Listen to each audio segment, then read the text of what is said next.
नमस्कार प्रणाम।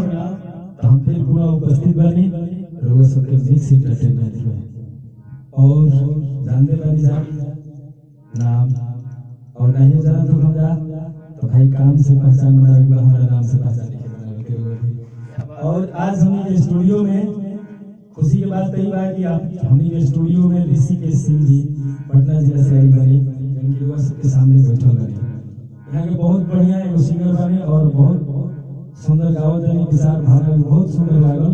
तो हम चलिए कि भाई एगो छोटा सा फिर वीडियो और सबके बीच में यहाँ के जाए के सही यहाँ के पहले गाना भी होने वाले ऋषिकेश सिंह जी के नाम से सर्च मारो या कोना कंपनी से यहाँ के बताई और आगे महाकालेश्वर रिकॉर्डिंग यहाँ का काम करी और हम चाह की ऋषिकेश सिंह से थोड़ा सा 2 मिनट को सुनी और अपन प्रतिक्रिया कमेंट बॉक्स में दी।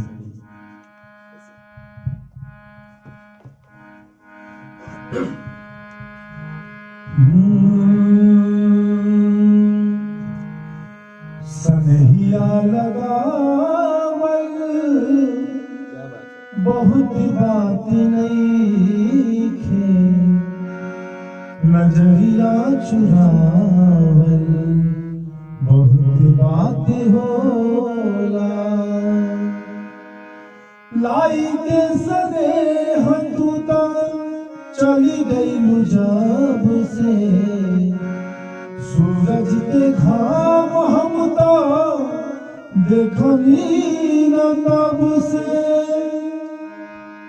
क्यों के मुआवल बहुत बात नहीं थे, मुआ के जियावल बहुत बात होला। सनहिया लगावल बहुत बात नहीं थे, नजरिया चुरावल बहुत बात होला।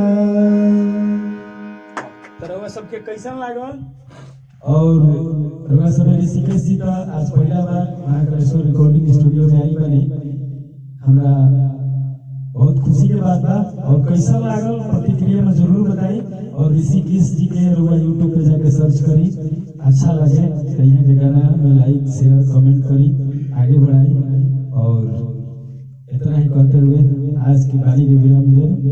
नमस्कार प्रणाम जय श्री शंकर।